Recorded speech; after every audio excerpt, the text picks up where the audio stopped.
Shalom, shalom, Baruch Hashem, shalom Eretov. Estamos aquí con Johnny, el maestro, un Haber maestro en Torah, en Cábala.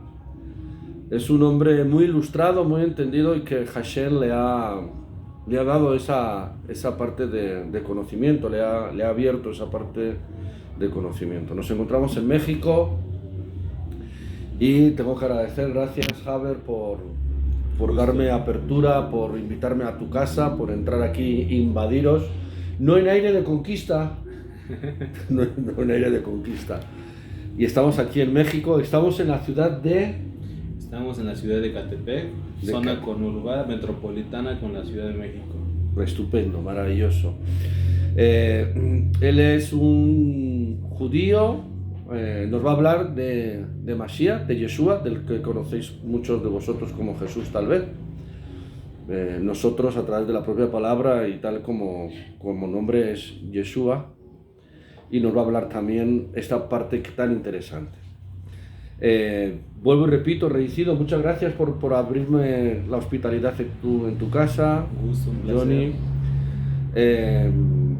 Antes de nada, dime un pequeño resumen, ¿cómo empezaste tú en esto? ¿Cómo te metiste tú en la Torá? ¿Cómo conociste a Mashiach? ¿Cómo conociste a Yuhet Bajei, a nuestro creador, a Adonai, a Kadosh Baruj Hu? Cuéntanos un poquito, brevemente, para que luego entrar en materia. Bien, cerca de 15 años aproximadamente, tenemos la dicha de empezar a conocer un poco del texto bíblico a raíz de ciertas doctrinas, Sí. ciertos dogmas. Fuimos escalando, llegaba un momento en que habían topes en el mismo concepto, en todo lo conceptualizado de la religión, en donde yo me acercaba a líderes a preguntarles y al no encontrar respuesta, pues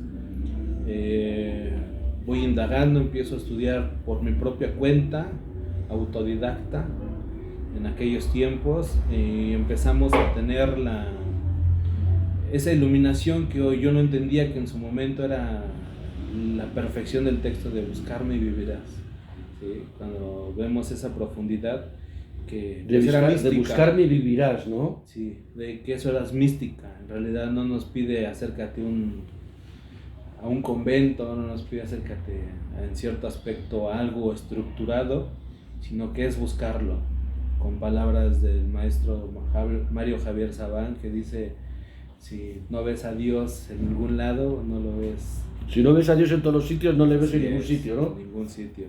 Entonces, buscarlo desde la anatomía, desde las profundidades de lo subatómico, en donde la ciencia nos ha brindado esas herramientas también para poder profundizar, poderlo encontrar desde esa brecha o esa estrechez que es para nuestra percepción algo muy limitado, porque no lo alcanzamos a ver, la estructura de un átomo, una célula, y de entender que él se está moviendo de una gran manera desde ahí, para poder estructurar lo que ahora conocemos como realidad, pero hasta dónde viene también nuestro engaño.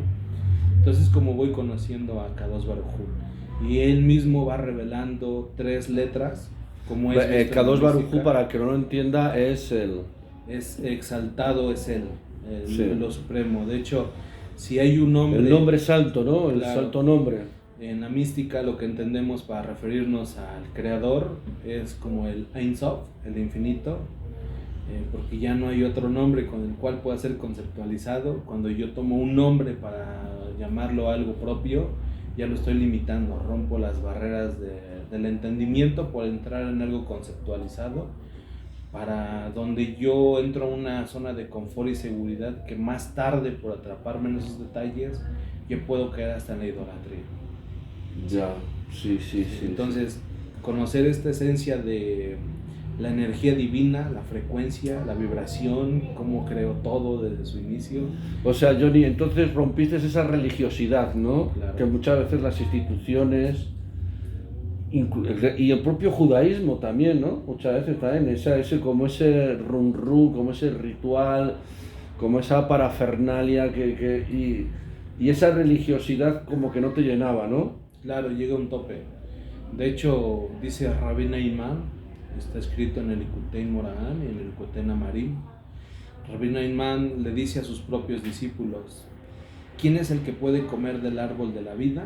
Y deja un paréntesis, y más adelante vuelve a decir Rabbi Nahman, dice: el árbol del conocimiento del bien y del mal ha sido para los ignorantes. Se los dice a sus propios discípulos, como dando a entender, son aquellos los que solamente viven por lo permisible y lo prohibido. Entonces está conceptualizando toda la halajá, ¿sí? Todo el musar, donde entra el bien, el mal, la luz, la oscuridad, donde entra lo arriba, lo abajo, toda la dualidad que es indispensable en nuestra esencia como materia, donde hay espacio, tiempo, tercera dimensión, profundidad, anchura y altura, pero que también Rebbe Mal decía: no comen del Etz Haim, comen del Etz Dat. ¿Sí? ¿Qué quiere decir? El árbol del conocimiento, y ahí es lo que ya figura top, bueno, verra, de malo. Entonces surge el concepto del mal, pero el mal que habla el texto bíblico cuando se habla de este aspecto en lo conceptualizado, que también ha caído el judaísmo, muchos de los estudiantes, romper esas estructuras, que era el mensaje que les daba su mismo maestro, Rabbi Nahman, a mediados de este siglo, de esta era, en la Edad Media, un gran cabalista. Y el mensaje de él era fuerte: rompe las estructuras, rompe tu vasija, donde tú encuentras tu seguridad y tu confort. Oye, ¿qué hablas de vasija? La vasija, cuando hablabas, David, de la vasija, cuéntanos algo de eso. ¿Qué? Es el estado de conciencia. Todas las vasijas, tenemos nosotros 3 tipos de vasijas entendibles. La vasija más baja es el cuerpo, lo corporal, que va a todos nuestros órganos, todo lo interno, hasta la sangre, donde entra ahí la parte de la vida, ¿sí? Porque la vida está en la sangre. La segunda vasija es la parte emotiva, que es conocida como el ruach, o llamada espíritu, en el cual alberga sentimientos y emociones. Y la vasija entendible es la racional, una vasija que está dividida en 2, pero cuando entre ellas hay unión, que es el lado masculino y el lado femenino, hay una unidad tan grande que se produce un conocimiento, y ese se llama el hijo, que viene siendo el da, el conocimiento, pero cosmogónico. ¿Cuál es el conocimiento cosmogónico? Cuando hay un conocimiento racional, un conocimiento intuitivo y un conocimiento experiencial. Todos los demás conocimientos pertenecen a la rama del árbol del bien y del mal, donde empieza la dualidad. En el conocimiento cosmogónico elevado no hay dualidad, todo es unidad, que es algo difícil de comprender, pero no tan difícil, porque muchas veces no lo comprendemos porque nos falta esa conciencia, esa vasija de la que hablaba David. Mi copa está rebosando. ¿A qué se refiere? Dice en los rabinos, o en los mismos textos rabínicos, Pirkei Avot, sentarse a los pies de los maestros. ¿Por qué? Porque un maestro, cuando se sienta a bajar la sabiduría, es como una cascada de agua, donde el discípulo mete el vaso a la cascada y solamente pudo retener poca agua de toda la inmensidad del agua que está cayendo. Cierto. ¿Sí? Entonces ese pequeño recipiente ya está al tope, pero aún así está rebosando, y eso que rebosa es el maestro, ¿sí? Es como ese vaso, pero eso que está cayendo, que está goteando, es lo que le comparte a los discípulos, y esa es la gran sabiduría que hay de los Sadikim. O sea que, ¿y el resto del agua de la cascada dónde está? Ajá. Entonces todos nosotros, cuando la copa de David estaba rebosando, decía, era su nivel de conciencia en una plenitud, que las chispas de luz que él emanaba, todos se beneficiaban de ellos. Lo hacían los Kohanim, lo hacían todos los profetas, todos los grandes que rompían la estructura, ¿no?, de las normas, para poder acercarse a esta luz divina. Oye, ya que estamos tan metidos en materia, ya vimos que rompiste con toda esa parafernalia, esa religiosidad.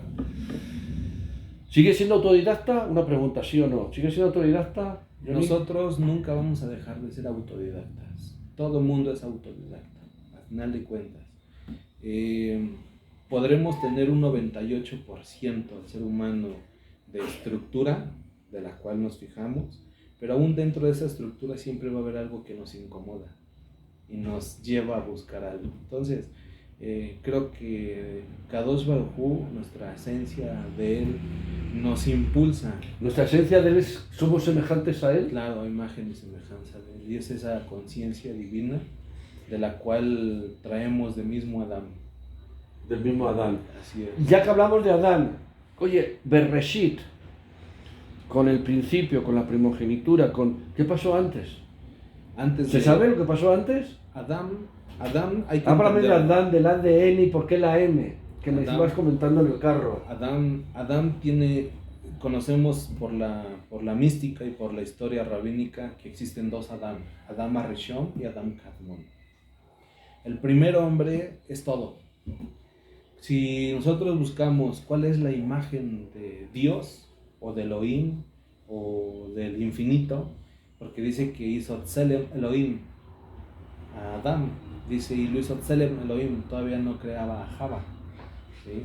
Entonces, a Eva, para que se tiren. Claro. Sí. Entonces, ¿cómo era esa imagen del creador, si lo queremos llamar así? Entonces, que si el creador lo es todo, Adán lo era todo, era una imagen de él, no era algo finito, no era algo estructurado, y a eso se le llama la conciencia divina. Esa conciencia divina, cuando Kadosh Baruj Hu se contrajo a sí mismo, creó un vacío. Entonces, ¿qué es primeramente Adán? Deseo.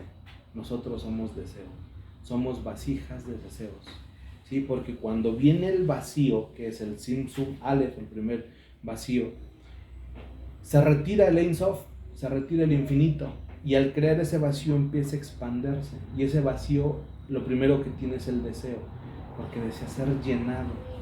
Entonces eso era Adán. Adán era único, pero Adán tenía otra esencia creada con él mismo, la cual se llama Lamed Yud, la conocen como Lilith, ¿sí? Entonces era el aspecto femenino y el aspecto masculino, desde lo cosmogónico, cuando todo era unidad. Como Lamed Yud portaba la parte femenina, que es la receptora, y Adán era el dador, Lilith, al encontrar las mismas cualidades que Adán, al decir yo quiero dar, si lo queremos ver hoy el feminismo, de ahí sale, darle esa fuerza energética oscura, donde se siente macho, se siente hombre, en un aspecto estructurado. Todo ese desequilibrio viene de esta fuerza cósmica que viene en un desorden y viene una ruptura. Oye, eso de cósmico no parece como esotérico, como... No, de hecho la palabra cosmo, de hecho en el aspecto de la palabra cosmos se enreda todo lo que en cierto aspecto no es visible, pero que guarda todos los secretos de la creación, ¿sí? Ya en su momento hablaremos etimológicamente de la palabra, lo que es el cosmos, de los cuales sí hay una parte donde se ha metido lo que llaman como esotérico, del aspecto lo oscuro, que en realidad pero no tiene nada que ver, ¿no? No tiene nada que ver, de hecho se va a tocar en ciertos conceptos para poder entender por qué está eso ahí, ¿sí? Es como una figura que es el pentagrama. Dicen, no, es que es malo, 5 picos. Entonces la primera pregunta que yo les hago es, ¿quién la creó? ¿Sí? ¿O quién la inventó? Porque quien la inventó es un creador, y al ser él un creador, deja en segundo lugar al creador de todo. Entonces, quiere decir que la misma figura geométrica tiene una creación, y como el mismo creador dijo y lo dejó sellado en su mismo texto, y esto es bueno, en los 7 días de la creación, dijo, sí. Y esto es bueno, quiere decir que aún hasta el pentagrama tiene un lado bueno, que se ha desvirtuado, esa es otra cosa. Ya. Entonces es lo mismo con el esoterismo, es lo mismo con lo astrológico, es lo mismo con el cosmogónico. Johnny, pero vayamos al ADN, a Adán, ¿no? Bien, Adán cuando se rompe su vasija, cuando Adán rompe su vasija en esa parte que se llama Atzilut, que es la emanación, pasa a tener una creación. ¿Y quién es el príncipe de la creación? Se llama Satán. Satán, conocemos que es una palabra que es opositor, es adversario, pero como opositor Toda vasija necesita una estructura. Este libro tiene una estructura. Sí. ¿Sí? Entonces, este límite del libro se le llama Satán. ¿Por qué? Porque ya no deja que siga expandiéndose el libro. Claro, porque esa es la hace naturaleza tope. del Satán. ¿Sí? Nuestro cuerpo tiene un Satán, que es mi carne ya no puede seguir expandiéndose porque tiene un tope. Ya. Dice Job que le puso freno a la soberbia de las olas. ¿Y qué son? Las islas, las costas. Entonces, ese tope para las olas del mar, que es la orilla, es el Satán. Entonces, la naturaleza del Satán se ha visto o se ha llevado a algo satánico, pero es por una percepción de ideologías para mantener un control sobre la sociedad. Si hay algo oscuro, no se puede evitar, pero se necesita ver y conocer su operación, su forma de trabajar. Pero lo malo siempre nos va a corregir, ¿no? Claro, siempre. Siempre te va... Dice la carta. Es como, como los autos de choque, ¿no? ¿Sabes cómo son los carros? Claro. ¡Pum! Te chocas, siempre vas buscando el camino libre, Claro. pero siempre hay como choques, ¿no? Pero está el desequilibrio también al que le gusta el choque. Ah, sí, claro, Entonces, está el desequilibrio. Al que le gusta el choque. Y eso es el aspecto de lo que debes de entender del mal. Y lejos de ver que uno quiere llevar la corrección en el manejo, hay otro que le gusta el destrampe. Y entonces, ¿qué es lo que pasó ahí, en ese momento? Entonces, cuando Adán está fragmentado, la única que se queda completa es la Meyud, esta oscuridad, y Adán empieza a ser creado. ¿Cómo? En vasijas. Y la mayor vasija, pues, es la división en siete dimensiones, que conocemos como los 7 días. De hecho, Adán es todo, ¿sí? Místicamente, las moléculas de la materia inerte, de las plantas, de los animales, todo es Adán. Todo es Adán. Ese es el primer Adán, ese es el primer hombre. ¿Dónde viene toda la corrupción de Adán, si lo queremos ver así? Cuando dice, he creado a Adán a mi imagen y a mi semejanza, pero después dice, en el capítulo 2 del libro de Bereshit, de Génesis, habla la segunda creación. ¿Cuál es esa segunda creación? Es cuando ya se habla del libro de la formación, lo que es el Sefer Yetzirah, son los códigos, que con tal frecuencia el Creador creó esto con su nombre, y es Shaddai, y ese es el nombre Yod-He-Vav-He, y ese es el nombre Elohim, o ese es el nombre Adonai, que son atributos, ¿no? Claro, dejo de atributo, también son arquetipos con frecuencias vibracionales, que es como está creado en realidad todo, ¿sí? Ya. Entonces, Adán, cuando empieza a ser creado, o el segundo hombre, su primer forma es transparente. Quiere decir que Adán no tenía piel, no tenía carne, algo así como lo que maneja la ciencia ficción de aquellos extraterrestres como burbuja de agua, sí. donde no tenía ni carne, pero a final de cuentas estaba todo en lo que hoy es el ADN de otro aspecto. Por eso era ADM, Adam. ¿Qué es lo que pasa? El primero que come del árbol del bien y del mal es la Nahash. ¿Quién es la Nahash? Es la fusión prácticamente de Lamed Yud con un ángel, que es el ángel de la creación, que se le llama Samech-Men, que es Samael. Entonces es el aspecto masculino y el aspecto femenino. Toman, dan la figura fuerte a la Nahash, a la serpiente. ¿Y qué es lo que hace la Nahash? Simplemente al darle de comer el Azda, o darle la tentación, porque sabía que Adán era deseo, y como ellos no tenían ese aspecto del deseo en la materia más finita, entonces lo único que hizo fue despertar ese deseo por la materia, que es ya lo más bajo, si lo podemos ver así. Entonces cuando Adán y Java prueban del Etz Dat, prácticamente se mete la anatomía de la serpiente. ¿Dónde? En el ADN. Cambia de ADM a ADN. ¿Por qué? Porque lo que se modificó fue el agua, la mem, las mayim, que corresponde a la sabiduría. Adán era uno solo, era sabio, como no se podía, así es. Entonces cuando viene esa fractura dentro de la mem, lo podemos ver en las letras de Adán, ADM. La Aleph es la unidad, era el todo. La Dalet era una dimensión que nos hablaba de las 4 letras divinas, Yod-He-Vav-He, la letra Dalet, que son las 4 puertas desde Atzilut, Briah, Yetzirah y hacía. Para que lo puedan entender los que nos puedan estar viendo, o los que nos vean, Yud-Het Vah-Hei es las consonantes del creador que no sabemos pronunciar. Claro. No Claro, sabemos pronunciar. no tienen, así es, No hay pronunciación, o sea, ni es Jehová, ni es Dios, ni es Yahvé. Así es. Y de hecho los que saben, los que toda la vida han sabido, ni lo pronuncian. Simplemente se atreven a pronunciar como un atributo que es Adonai, ¿no? Tal vez, pero es para que los que lo puedan ver. Vamos a dejar esta parte y vamos a entrarnos para no ser muy... Porque esto es un pequeño preámbulo, es una pequeña introducción, Johnny, a lo que te he ido comentando, a crear un pequeño grupo a nivel de diferentes continentes, diferentes personas, crear un grupo de estudio y que Kadosh Baruj Hu, en ese espíritu que tú has estado hablando, ¿no? Nos pueda ir confortando, conformando y comprendiendo, ¿no?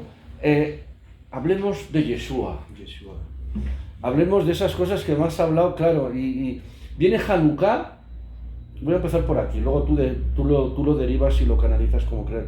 Viene Hanukkah y la palabra dice, en el escrito, redactado, nos narra cómo en Hanukkah, en la fiesta de Hanukkah, que no es una fiesta, no es una Moadí propiamente, pero sí está contemplado como un milagro, ya explicaríamos por qué, subía triste, ¿no? Al templo. Y me has hablado de ese nivel de parábolas que él usaba. Cuéntanos un poco en este mismo concepto. Me he quedado muy sorprendido, muy gratamente sorprendido. En este mismo concepto del que estamos hablando, me has hablado de Yeshua, me has hablado de nuestro Mesías. Bien. Entendamos que primero Yeshua es un código de 3 letras, en el cual es Shua. Esas 3 letras tienen un concepto cabalístico muy profundo. De hecho es el nombre 73 de Dios. Hay 72 nombres que se conocen. Correcto. Hay un nombre que dice que está por sobre todos los nombres. Correcto. ¿A qué se refiere? Un nombre sobre todos los nombres. ¿Y por qué no aparecen en 72? Porque es un nombre que solamente en ese nombre hay salvación, ¿sí? Tan es así que el aspecto Yeshua tiene un código tan grande que hay que saber entender que la Neshama que llega a aportar ese código tiene un potencial. Neshama, ¿qué quiere decir? Es el alma de la conciencia, ¿sí? No el alma emotiva, sino el alma de la conciencia, que es a un nivel donde todos debemos llegar. No es un alma especial para un ser humano nada más, sino que es un alma colectiva que está en una dimensión donde se encuentra un clamor, o donde él encuentra los clamores, esa energía para conectarnos con esa fuerza. Pero esa misma es la fuerza que nos lleva a la perfección. Esa energía nosotros la encontramos dentro de nuestro yo. Hay que saber romper nuestro ego, la estructura de nuestro ego que se llama Yesod, la dimensión de Yesod, para poder acceder a Tiferet. Es lo que se llama quebrantarnos y ese yo, ese egoísmo, rebajarlo, ¿no? Así es. De hecho, cuando dice nadie llega al Padre si no es por mí, nos está hablando de la cadena central del árbol de la vida. Todos estamos nadie llega al Padre si no por mí, sí, efectivamente. Todos estamos en Malhut. El primero que es el primer canal es Yesod. Ahí es donde se manifiesta la energía del Mashiach, la conciencia Mashiach. Y el Padre nos lo manifiesta en Tiferet, que es la vibración del Yod-He Vav-Hei, que es cuando nace el sol de justicia. Entonces Yeshua, primeramente cuando se aparece en ciertos aspectos, hablar de la mística viene a traer de la corrección Olam, que viene a traer en cierto aspecto. ¿Por qué un Tikkun Olam? Porque viene a enseñar viene a romper lo que siglos anteriores, ya venían estructurando toda la gama rabínica, o los grandes maestros, nada más para un sector, ¿sí? Entonces la mística siempre ha pasado oralmente por puro Roshim, por pura cabeza. Yeshua entra, hace sus grandes estudios. Hay escritos ahí donde demuestran que él estuvo hasta estudiando con Gamaliel y que probablemente con los grandes maestros de su temporada, en los cuales él, al adentrarse a la mística, pues simplemente detona. Sí, esto que hablas de Gamaliel me viene a recordar esa parte donde en el templo se encuentra cuando dispensa y tira a todos los mercaderes, se encuentra con este hombre, ¿cómo se llamaba? Ayúdame. Que le reconoce como maestro de maestros, ¿no? Claro, así es. Oye, ¿cómo se llamaba este? Los mismos Juanín que estaban ahí presentes, que son los que le... Bueno, luego cuando me acuerde te lo digo. Jolín, lo tengo en la punta de la lengua. Ahí en el templo que le reconoce... no lo sé, bueno, sí, sigue, perdona. Sí, entonces, Yeshua, los escritos para poder entender el Brit Hadashah, es un compendio de mística, fuertemente, es una mística muy elevada. De hecho, historiadores de la misma mística, como lo es Javier Sabán, se han atrevido a decir que es de los primeros escritos cabalísticos muy elevados y que han sido desechados por la misma forma en cómo Roma tomó para control, y que le dieron más potestad al control romano que ejerció sobre ciertos textos, sobre cierto personaje, y que decidió la casa del rabinato no seguirle por ciertos aspectos. Pero bueno, para los que llegamos a retomar ciertos pasajes, nos encontramos con una maravilla de conexión para poder encontrar esa luz divina y acceder a esa conciencia Mashiach, para podernos conectar a la unidad, encontrar esa verdadera Teshuvah y no el remordimiento. Teshuvah quiere decir arrepentimiento. De hecho, esa es una de las cosas que se deben de aclarar, porque el arrepentimiento en realidad es un remordimiento. El remordimiento tiene todo el mundo. Sí. ¿Sí? Entonces Teshuvah lleva algo más. Sí. Dice el texto cabalístico: cuando el Satán no cumple su cumplido, o no logra su cumplido, el Satán llora. ¿Sí? Es algo fuerte de entender. ¿Por qué? Porque no hizo que la persona hiciera Teshuvah. Cuando la persona hace Teshuvah, Satán se alegra. ¿Por qué? Porque los límites que nos van poniendo las adversidades, los límites que nos van poniendo las tribulaciones, que es ese Satán, finalmente es para que nosotros demos vuelta, retornemos. Y ese es el mensaje fuerte que nos podemos encontrar con el personaje de Yeshua en el Brit Hadashah, en el Nuevo Testamento. Claro, que nos invita a entrar a ese desierto, a las Mem, a las Maim, al agua, o al lugar donde está la Mem, pero donde está escasa el agua, y que a la vez está el agua, pero que no se puede comprender, porque en realidad el tipo de agua que hay en el desierto es muy distinta a como lo llega a estar en el aspecto físico. Entonces, en la psicología arquetipal se le llama cubrir las oscuridades o las sombras en el ser humano, que fue lo que hizo Yeshua, subir a su nivel de conciencia más alto, que es entrar en su propio desierto y hacerle la invitación a su yo exterior para poder entender cómo ganarle la batalla. Cuando al Satán se le exhibe de esa manera, hay una fuerte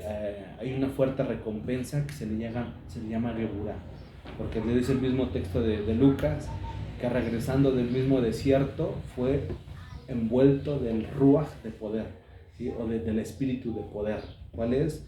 Simplemente es la dimensión de Geburah. Y subir a la dimensión de Geburah, tenemos que pasar una gran escala, que estamos a un paso de la gran Rahamim, de la gran bondad.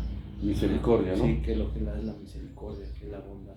Entonces, Yeshua nos hace esa invitación de poder entrar con nosotros mismos. Por eso, un texto por excelencia es: entra en tu aposento, en secreto, órale a mi Padre, ¿sí? Para que en público tú seas recompensado.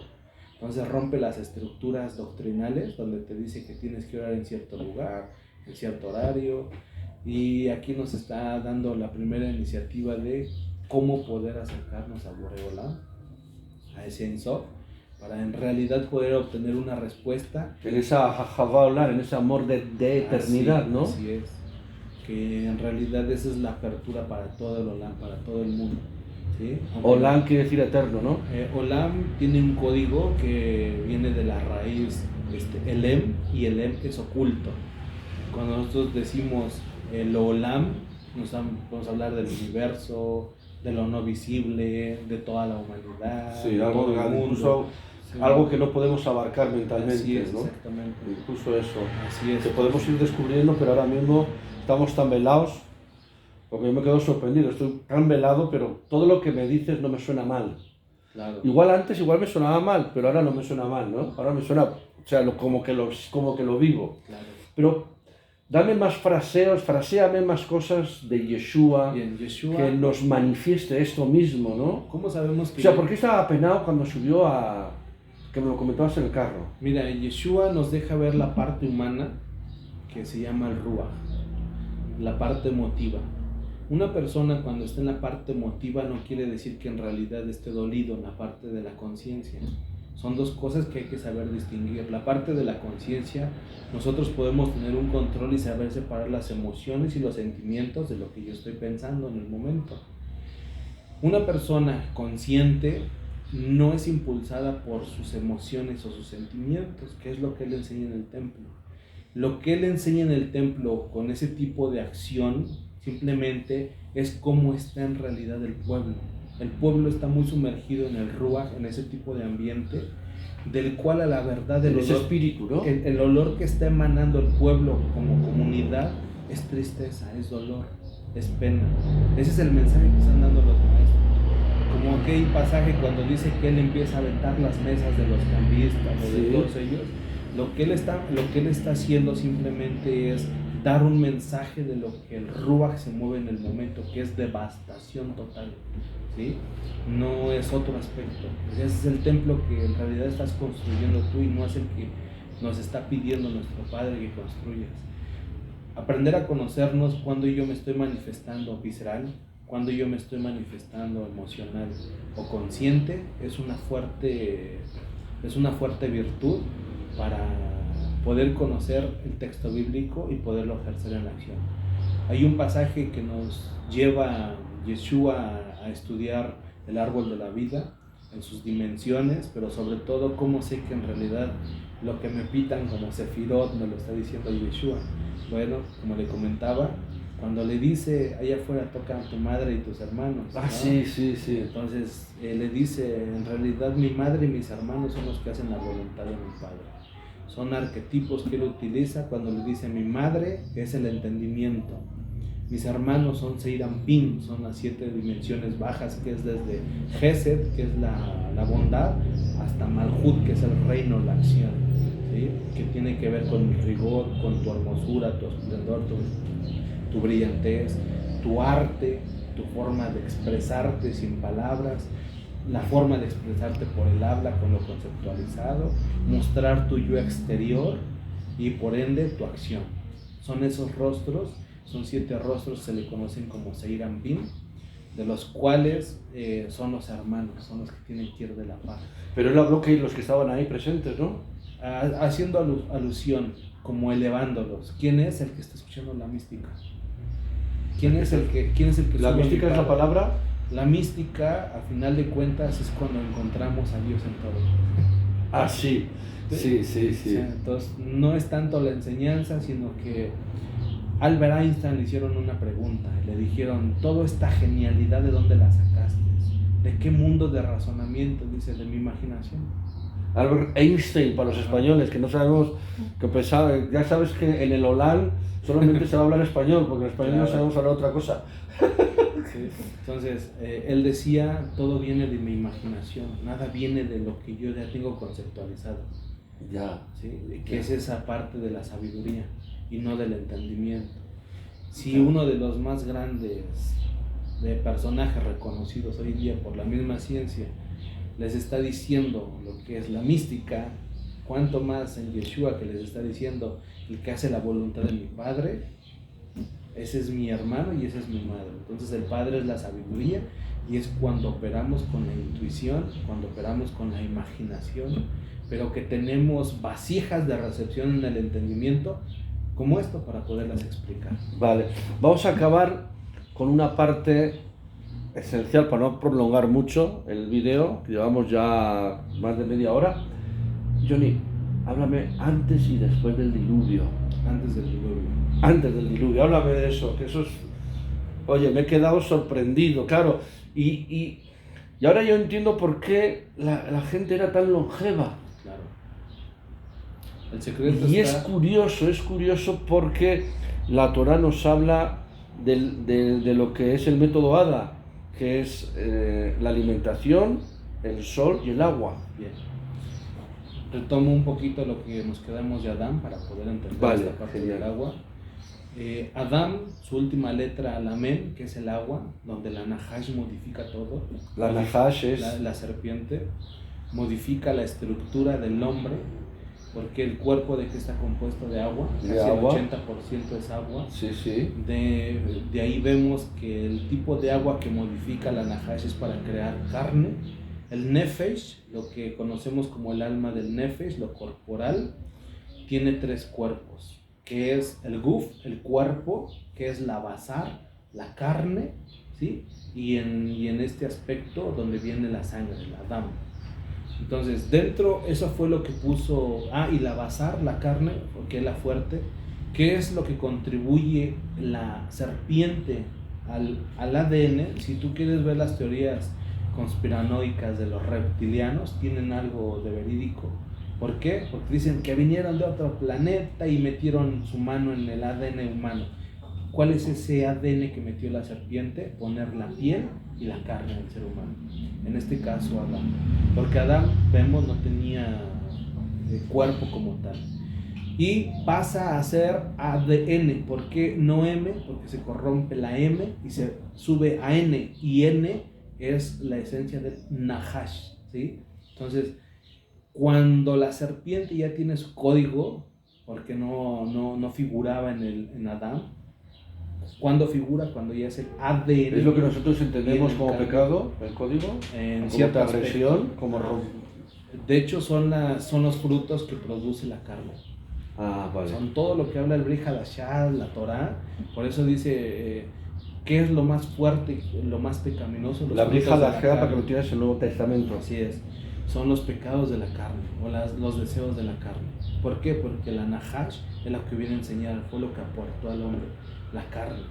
En la mística se habla que en realidad la serpiente es nuestra propia piel, ¿sí? Y una parte de la conciencia, que es lo que se le conoce en la psicología y en la parte de la biología molecular y lo que es el estudio de la mente. Se le conoce como el cerebro reptiliano, que todo ser humano lo tiene, ¿sí? Todo lo trabajamos. Una vez modificada el agua tenía un potencial antes del diluvio, dicen los Mekubalim, en el cual esa agua... ¿Los Mekubalim qué quiere decir? Son los cabalistas o los místicos. Sí, los estudiosos de... Claro, de la Torah. Ellos enseñan y dejan registro de que las aguas de aquellos tiempos curaban toda enfermedad, saciaban el hambre, ¿sí? O sea, lo era todo, era el total de la vida, le llaman la fuente de la vida, ¿sí? De ahí la juventud, sí. La fuente de la juventud, ¿no? Por eso es que vivían muchos años. Cuando viene el diluvio, viene un cambio molecular en el agua, ¿sí? Hay una modificación, donde ya la gente ya no podía crecer tanto, si lo queremos ver así, por medio del agua. Ya se le permite comer carne. ¿Por qué? Porque se le quita nutriente al agua que pueden suplir con la carne o con otro tipo de proteínas. Por ese aspecto le da permiso el poder degustar de la carne al ser humano después del diluvio. Entonces, después del diluvio viene la hediondez en el agua. Antes el agua estancada no se pudría, no se empezaba a llenar de impurezas. Sí, porque esa es la palabra que nunca llovió. Así nunca es. llovía. No, y aparte las lagunas, lagos, lo que llegaba a ver de agua estancada no entraba en impurezas, ¿sí? Y no había mosquitos, me decía. Exactamente, no generaba ese musgo, no generaba esa química para crear al mosquito la misma. Por ende no había alga, no había musgo, no había ese tipo de hongos en el agua. Era una perfección. Si nosotros vemos en el texto bíblico, dice que cuando se llegan a las aguas de Mará, las aguas amargas, toma ciertas ramas Moshe, por orden divina, y las mete haciendo un código. Es un código que se verá también en su momento, que es gematría pura, en el cual cuando Moshe mete las ramas al agua, vuelven a surgir, porque dicen que ese lago o esas aguas amargas, como hubo una parte en la tierra donde no cruzó diluvio, y es en las tierras de Canaán, ¿sí? Hay registros, que ahí no hubo diluvio. Hay registros, sí que Sí, los hay, sí. Esas aguas de las tierras de Mará, o las aguas de Mará, eran aguas antidiluvianas. Bueno, todo es agua antidiluviana, pero no habían sufrido tanta cambio. ¿Dónde viene el cambio? Por medio del aire, el cambio climático que había. Se dicen los mismos cabalistas que todo lo que ya desprendía molecularmente, que se mueve a través del viento, llevaron esas impurezas a poderse asentar en esa agua, y vino el cambio. Si nosotros queremos ver hoy en día cómo están haciendo los controles los gobiernos por medio del aire y del agua, Sí. o sea, viene siendo la misma mordida de la serpiente en el talón. ¿Cuándo? Modificación del agua en todos los niveles, que es el potencial que tiene la Nahash. Entonces nosotros podemos vertir eso cuando tenemos la conciencia Mashiach. Por eso tiene el mismo valor numérico Nahash y Mashiach. Nuestro Mesías. Así Muy es. bien. No vamos a prolongar, vamos a ponernos ahí, ya entramos en cámara los dos. Bueno, esto es un pequeño preámbulo, es una pequeña introducción a lo que es el estudio de la Torá. Torá, dígase la palabra que está escrita, dígase el Pentateuco, incluso la Torá es toda la palabra que sale de la boca de Dios, ¿no? ¿Podríamos decir así, Johnny? Claro. Sí. Y eso es lo que vamos a ver esa definición de Yuhe Bajei, vamos a ver a Yeshua.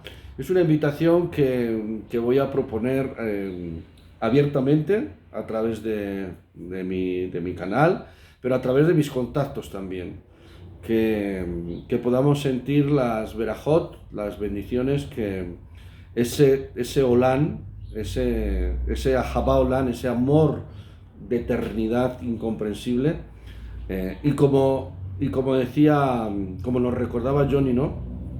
Si no le ves al Todopoderoso en todos los sitios, no le ves en ningún sitio. Johnny, últimas palabras para los que nos puedan estar viendo, para los que nos vean. Bien, pues les hago esta invitación, podernos conectar no nada más por este medio, sino, dicen los maestros, que una de las fuentes esenciales para lograr entender los mensajes de otro es conectarte con el maestro. No trates de entender el mensaje del maestro, conéctate con la esencia del maestro. Si no te conectas con la esencia del maestro y quieres buscarle detalles al mensaje del maestro, viene un bloqueo en la mente y no hay crecimiento. Entonces estanca y no hay una profundidad. Muy bien, pues nada, simplemente feliz semana. Estamos en México, ¿cómo se llamaba la ciudad que no me acuerdo? Ecatepec. Catepec. Es que estos hablan euskera cerrado. Estos hablan su euskera de Kishu y me dicen no, pero luego les oyes hablar y dicen, pues si estos hablan euskera pero muy cerrado, hablamos con muy cerrado. Bueno, pues nada, bendiciones, Berajot y nada más. Muchas gracias. ¿Quieres decir algo para despedir? Shalom. Pues estamos Shalom. bien. Shalom.